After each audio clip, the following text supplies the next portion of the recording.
Sa nakaraang video ay natapos tayo kung saan ay tinulungan ng ating bida ang swordsman ng Crouching Dragon Estate na mababagsakan ng malaking tarangkahan.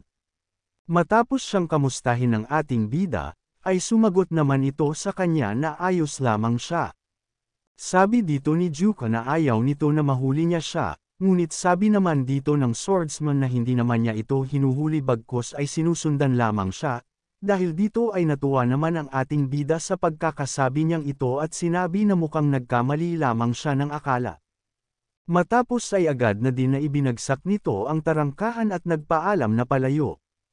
Sa isip naman ng swordsman habang pinagmamasdan palayo ang ating bida ay napapatanong siya na kung sino naman kaya ang batang ito, at hindi kaya ay nananaginip lamang siya. Sabi pa niya na mayroong kasabihan sa ganho na umiiral, na huwag mong mamaliiting ang mga kababaihan, bata at maging ang mga matatanda, at mukhang totoo nga ito.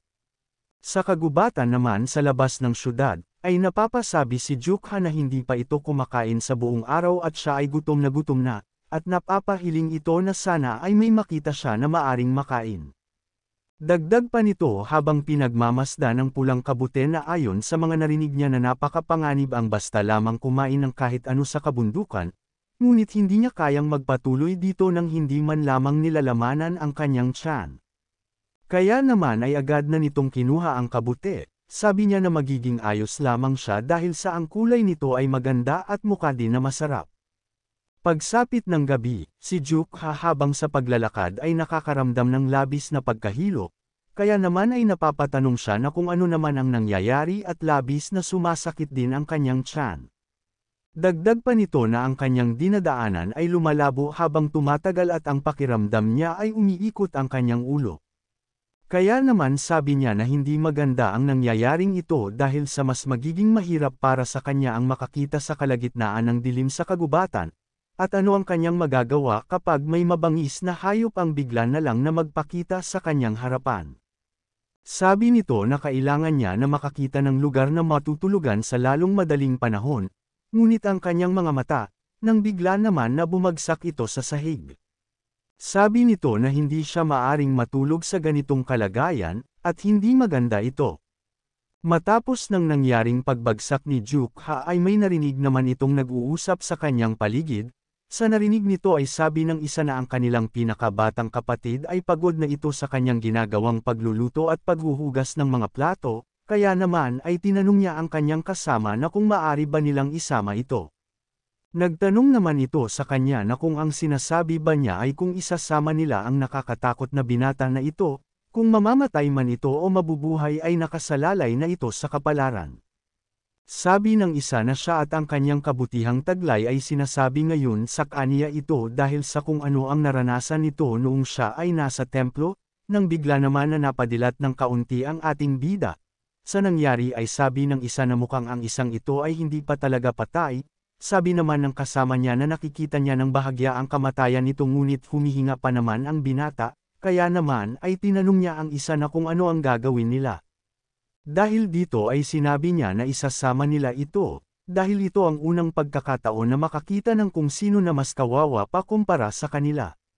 Sa sinabing ito naman ng kasama niya ay natuwa ito dahil sa maganda ang napagpasyahan niya, at base sa kanyang nakikita, ay mukhang nagmakaawa ito sa kanyang dinanas, at kung ililigtas nila ang buhay nito ay magkakaroon ang binata ng utang na loob sa kanila.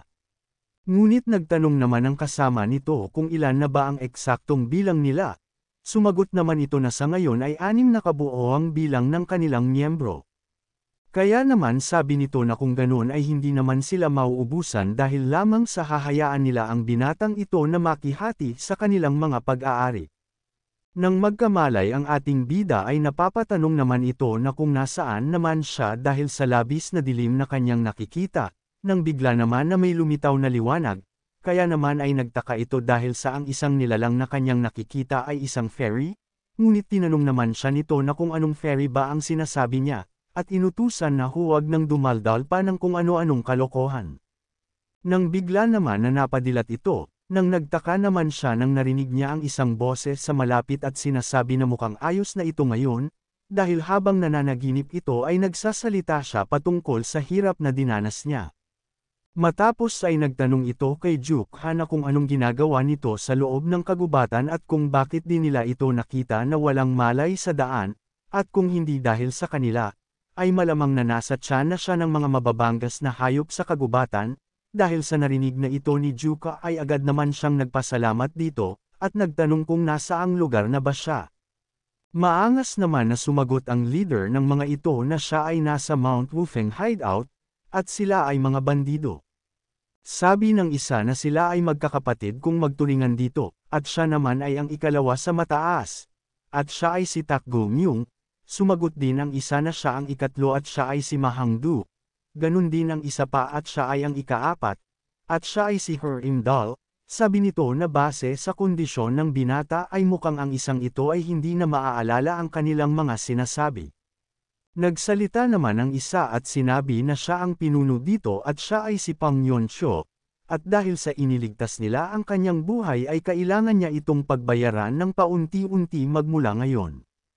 Nagtaka naman ang ating bida sa mga sinasabi ng mga ito sa kanya, nagalit naman ang pinuno nila, kaya naman ay sinabi nito na hindi niya alam kung nanlilamos lang ito sa kanyang buhay sa labas, ngunit dito ay kailangan niya na matuto at magtrabaho upang magawang makapagbayad sa kanila.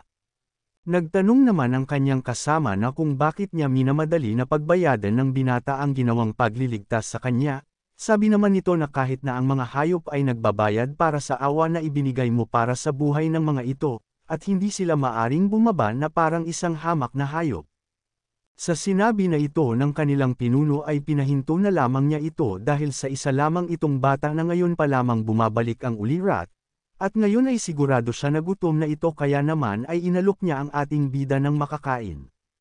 Napatanong naman si Jukha sa kanyang isip na kung maari ba niyang kainin ang iniaalok nito sa kanya, ngunit dahil sa nakikita niya sa mga ito ay agad niya din na tinanggihan at sinabi na hindi naman siya nakakaramdam pa ng gutom. Sabi naman ng isa na nagsisinungaling ito dahil ang kanyang sikmura ay nag-iingay habang natutulog ito. Dahil dito ay napaamin naman siya, at sinabi na tama sila ngunit wala naman siyang kahit na anong pambayad para dito. Sumagot naman ang nag-aalok na hindi naman nila siya sinasabihan na bayaran ito at ang gusto lamang nila ay kumain siya. Sa isip naman ng pinuno nila na kung bakit parang isang bata lamang ito kung makipag-usap sa kanila. Sa itsura nito ay nasa halos edad 16 naman na ito. Kung umabot ka na sa parte ng video na ito ay maari lamang na i-click ang like at super thanks sa baba bilang pagsuporta. Maraming salamat. Kaya naman ay sinabi nito sa kanyang ikalawang kapatid ang kung ano ang kanyang napansin sa ating bida, ngunit sabi naman nito na kahit ganun pa ang kaso ay maari pa naman nilang bigyan ito ng mga gawaing bahay. Sabi naman dito ng kanilang pinuno na kung pagtapos nilang bigyan ito ng mga gawain, at hindi niya magampanan ng maayos ay sila din itong mga magugutom sa huli. Sabi naman niya na mukha naman itong mabait na bata kaya naman ay sigurado siya na magagawa nito ng maayos ang trabaho na ipapagawa nila sa kanya. Hindi naman sinang-ayunan ito ng kanilang pinuno, dahil sa kung mukhang hindi din ito alam kung paano ang makakuha ng makakain para sa kanyang sarili. At ang mga pulubi ay may mga kasanayan na mamaalamos lamang buong araw, kaya naman ay hindi gusto ng mga ito ang kumilos at magtrabaho. Sa nakita naman na ito ni Jukha ay nagtataka naman siya na kung bakit siya pinag-uusapan ng dalawa. Dahil sa hindi ito kumbinsido, ay nilapitan ito ang ating bida at bigla na lang na binitbit. Sabi ng kanyang mga kapatid na mukhang umiral na naman ang ugali nito. Kaya naman ay sinabi na lang nila na tutal ay ginawa naman na niya ito ay pangaralan na lamang niya ang bata ng maayos. Sa nangyayari ay nagtatanong naman si Jukha na kung anong ginagawa nito sa kanya at nagmamakaawa na bitawan na siya nito. Matapos ay agad siyang inihagis nito sa labas ng kanilang tahanan, dahil dito ay sinabi nito na pataw-edan na siya nito dahil wala talaga siyang kahit na ano. Tinanong naman siya ng pinuno na kung anong ginagawa niya dahil hindi naman siya papatayin nito. Sa isip ng pinuno na sa tingin niya ay palagi itong nabubugbog, kaya naman ay tinanong niya ito na kung paano siya kukuha ng mga ligaw na halaman para makain niya sa ganitong kalagayan. Nagtataka naman si Jukha sa tinatanong ng pinuno ng mga ito, kaya naman ay sinabi niya dito na bakit niya naman gagawin iyon. Hindi naman niya nagustuhan ang sagot ng ating bida, kaya naman ay sabi nito na iniiwas siya nito bago pa siya maging pagkain ng mga mababangas na hayop, at hindi na nito maiisip pa ang pagkagutom kapag sumama ito sa kanila, ngunit sabi naman nito na hindi niya makita ang kanyang sarili na maging isang bandido. Dagdag pa nito na wala siyang lakas at walang kahit na anong kakayahan sa kahit na ano. Nagalit naman ito sa ating bida at sinabi na hindi pa ito nakakita ng nakakaawang kagaya niya noon, at tinanong ito na kung tinatanggihan ba niya ang pamumuhay na nais niyang ituro sa kanya dahil lamang sa natatakot ito. Matapos ay sinigawan niya si Jukha at sinabi na sa mundong ito ay mayroon lamang dalawang uri ng tao, ang isa ay ang mga tao na kinukuha ang kahit na ano, at ang isa naman ay ang mga tao na paulit-ulit na nawawalan, kaya naman ay tinanong nito si Jukha na kung saang panig nito gusto na mapunta. Ngunit hindi naman ito naintindihan ng ating bida kaya naman ay tinanong niya ito na kung ano ang ibig nitong sabihin sa kanya, sinagot naman siya nito na ang sinasabi niya ay kung nais pa ba nitong mabuhay sa gutom ng kagaya ng kung ano siya ngayon, at kung nais ba talaga niyang ipagpatuloy ang mamuhay habang tinatawag na walang silbi at mamuhay kasama ng mga taong hindi siya pinapahalagahan. Sa nangyari ay bigla naman itong natauhan, at napasabi na hindi niya nais na mamuhay ng ganon, at ayaw na din niya na hindi binibigyan ng importansya. Dagdag pa nito na ayaw niya din na mawala ng kahit na ano sa kung sino, at kung papapiliin siya, ay mas gugustuhin pa niya na maging kung sino na nangunguha sa iba, at hindi ang kung sino na laging nawawalan ng lahat. Sa narinig ng pinuno ay napangiti naman ito at sinabi na mabuti ang nangyayari at ang ganitong pag-iisip ay sapat na. Matapos ay inutusan niya ito na tumingin sa paligid, at sinabi na magmula sa kabundukan sa bandang kaliwa, hanggang sa ikalimang bundok sa kanilang harapan ay parte ng kanilang lupain.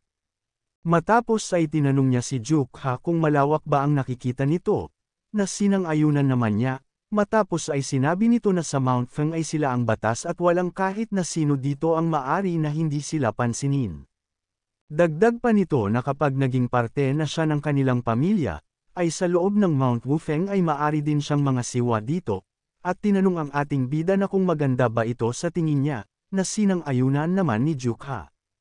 Dahil dito ay natuwa naman ang kanilang pinuno at sinabi na alam niyang magugustuhan ito ng ating bida, kaya naman magmula ngayon ay siya na ang ikapitong kapatid ng Mount Wufeng, matapos ay tinanong nito ang pangalan ng ating bida, na agad naman na nagpakilala ito sa pinuno.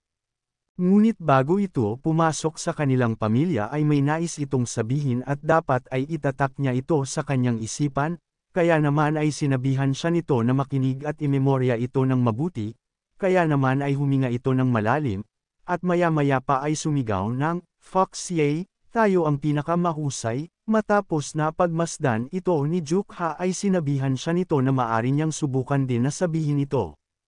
Nang oras na iyon, si Yeon Jukha ay nakaramdam ng labis na pananabik sa unang pagkakataon mula nang isinilang siya. Ang kanyang madrasta na palagi ang sinasaktan siya at ang kanyang mga kapatid na walang pakialam sa kanya, at ganoon na din sa malaimpyernong bodega na kanyang tinuluyan ng 10 taon, ay sumagi lahat sa kanyang isip. Pakiramdam niya na may kung ano sa kanyang puso na nagawang tumigas ay unti-unting nawawasak, na parang isa-isang nawawala mula sa kanyang puso, para din itong nakaramdam na para siyang tinamaan ng kidlat mula sa kanyang uluhan hanggang sa kanyang paa.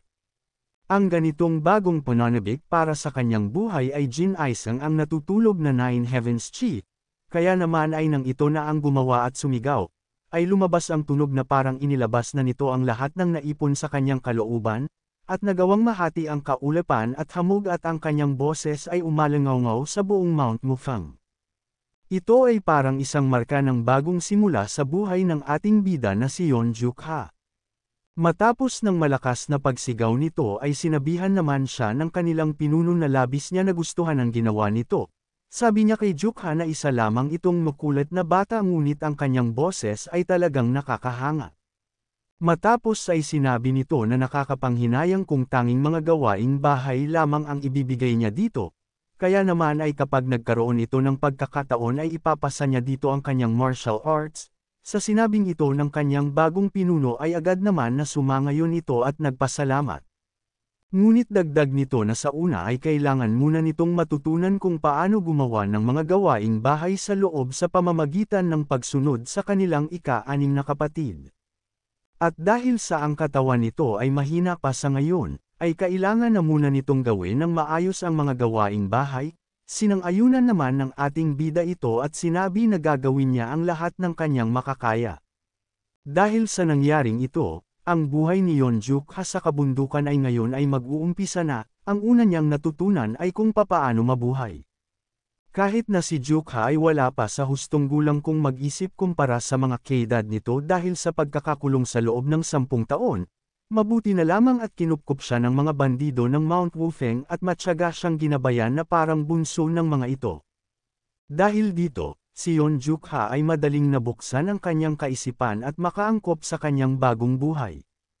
Ang kanyang araw-araw na pamumuhay ay karaniwang perpekto kasama nila, ngunit syempre hindi lahat ng araw ay maayos.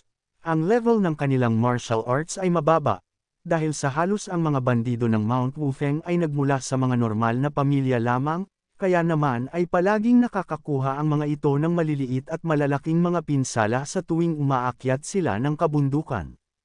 Ngunit, ang pagkuha ng kasiyahan sa mga maliliit na mga bagay ay nabubuhay at masaya ang mga ito sa araw-araw. Bagamat ipinanganak siya sa kilalang pamilya ng swordsman sa Luoyang, si Yeonjuk-ha na namuhay ng minamaltrato at inaabuso dahil sa anak lamang siya sa ikalawang asawa ng kanyang ama, ay matapos lamang maging isang bandido, ay nakaramdam ng kasiyahan sa unang pagkakataon. Nang isang araw, ay nagsipagluhod ang mga kapatid ng ating bida dahil sa dumating na hindi inaasahan na bisita. Sabi dito ng kanilang pinuno na nakakahiya ang ginagawa nilang ito, sabi naman ng dumating na naparito sila upang maghanap ng mga grupo ng bandido, ngunit ang mga ito ay isang grupo lamang ng mga pulubi. Ang unyon ng mga bandido, ito ang pangalan na ginawa ng mga bandido upang luwalhatiin ang kanilang mga sarili. Ito ay wala lamang ngunit isang paksa ng pangungutya sa loob ng madaming taon. Ngunit isang araw, ay may lumitaw na isang malahalimaw na bandido, at tinawag ang kanyang sarili bilang ang Blade of the Bandit Union. Nang kumalat ang kanyang kalapastanganan, ang mga expert ng 7 sect at 2 school, ay nagpatuloy sa pagsupil sa kanya, ngunit walang kahit na sino ang nagtagumpay. Ang kanyang katanyagan at awtoridad ay lumaki habang sa pagdaan ng mga araw, at hindi kalaunan ay tinawag siya na ang Shattering Heavens Demon Lord, na humantong sa pagkilala sa kanya bilang isa sa 10 malalakas na mga expert. Ang mga expert ng Chaos Sect na nakatago sa anino ng mga utos ng 7 sects at ng 2 school ng mahabang panahon, ay time na pinuri ang Shattering Heavens Demon Lord. Bilang resulta, maraming experts ng Chaos Sect sa martial world, ay nagpunta upang bisitahin siya upang makasali sila sa Bandit Union. Matapos na tanggapin silang lahat at maging head hideout leader, ay ginawa nito ang Bandit Union na walang kasing lakas sa kasaysayan ng MERM. Sa paglaki ng estado ng Bandit Union, ay tinawag itong pangarap ng lahat ng mga bandido at ng mga martial artist ng Chaos Sect.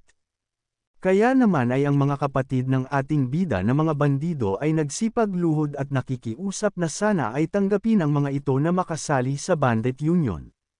Napaisip naman dito ang Vice Hideout Leader na si Black Masked Vagabond, Yeom Sang-chol. Ngunit bigla naman na nagtanong ang isa pang Vice Hideout Leader na si Poison-Eyed Bloodblade, na si Lee Jung-an, na kung nais ba talaga ng mga ito na mapasama sa Bandit Union, nang bigla naman itong nagalit at tinatanong ang mga ito na kung sa tingin ba nila na ang Bandit Union ay isa lamang biro. Dagdag pa nito na kung tingin ba talaga nila na ang bugcast ng basahan na mayroong 10 tao na miyembro, ay may kwalipikasyon upang bitbitin ang bandera ng Bandit Union. Sabi naman ng pinuno ng ating bida na ang patungkol sa kulang nilang 3 miyembro ay madali lamang niyang mapupunan sa loob ng 1 buwan.